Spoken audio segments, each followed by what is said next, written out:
டாஸ்மாக் மாதிரியே பல டிபார்ட்மெண்ட்லயும் மறுபடியும் சொல்றேன், கட்சி நிதின்ற பேர்ல அடிச்ச கொள்ளைய ஒன்னா கவர்மெண்டோட கஜானாக்குள்ளேயே கொண்டு சேர்த்துக்கிட்டே இருக்கிறாங்க.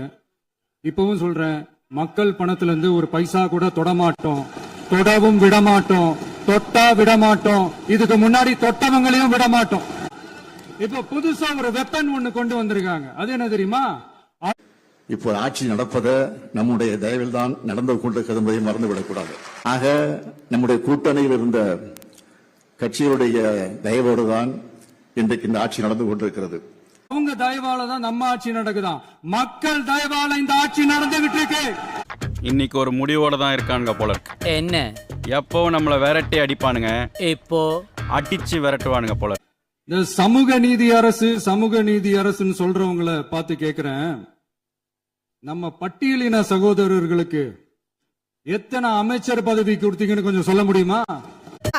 Next next next. நான் ஏன் கொஞ்சம் சவுண்டா பேசுறேன் அப்படின்னா அவங்களுக்கு கேட்கணுன்றதுக்காக, தப்பா எடுத்துக்காது. அதே மாதிரி பெண்களோட பாதுகாவலர் நாங்க தான் அப்படின்னு சொல்லிக்கிறவங்களை கேட்கிறேன், எத்தனை பெண்களுக்கு அமைச்சர் பதவியில இடம் கொடுத்தீங்க கொஞ்சம் சொல்ல முடியுமா? Next next. இங்க நம்மளை பத்தி அவதூறு பரப்புறதோட மட்டும் இல்லாம இப்ப நம்ம மக்கள் மேலேயும் அவதூறு பரப்ப ஆரம்பிச்சிட்டாங்க. மக்கள் நமக்கு ஓட்டு போட்டது தப்பான், குடும்பம் குடும்பமா நமக்கு ஆதரிச்சது தப்பான். இது இப்ப இல்ல, நான் சொல்றது எம்ஜிஆர் அவர்கள் காலத்திலிருந்தே. அப்பவே அவர் ஜெயிச்சப்போ அதே மக்களை தப்பு தப்பா பேசுறது. மக்கள் என்ன பண்ணிட்டாங்க, எம்ஜிஆர் என்ன பண்ணிட்டாரு, எம்ஜிஆர் என்ன இது பண்ணிட்டாரு. 50 வருஷமா ஒரே டெக்னிக்கா. பிஞ்சு ஒரு வாரம் ஆச்சு.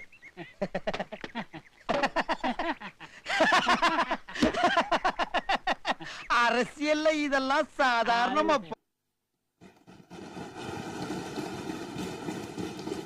டெக்னாலஜி எல்லாம் மாறி வேற எங்கேயோ போயிட்டு இருக்கு பஸ். இதுல கொஞ்சம் டெக்னிக்காச்சும் கொஞ்சம் மாத்தினா கொஞ்சம் நல்லா இருக்கும். ஒரு கோமாளி அரண்மனைக்கு போறதாலேயே அவன் அரசன் ஆயிட மாட்டான். அந்த அரண்மனை தான் சர்க்கஸ் கூடாரமாக மாறிவிடும் அப்படின்னு ஒரு பழமொழி சொல்லுவாங்க. இன்னைக்கு அது நடந்துகிட்டு இருக்கு, கண்ணு முன்னாடி நடந்துகிட்டு இருக்கு. ஒரு ஊர்ல ஒரு பெரியவர் வெயில் ரொம்ப ஜாஸ்தியா இருக்குன்னு சொல்லிட்டு கண்ணுக்கு மேல கை வச்சுக்கிட்டு இப்படி சுத்தி முத்தி தேடிக்கிட்டு இருந்தாராம். அப்ப கூட இருந்த ஒரு சின்ன பையன், என்ன தேடுறீங்க அப்படின்னு கேட்டானா. அதுக்கு அந்த பெரியவர் சொன்னாரா, அது ஒண்ணு இல்ல தம்பி, உங்க அப்பா இங்கதான் இருப்பாருன்னு சொன்னாங்க, அதான் தேடிக்கிட்டு இருக்கேன். எங்க உங்க அப்பாவையா காணோம்?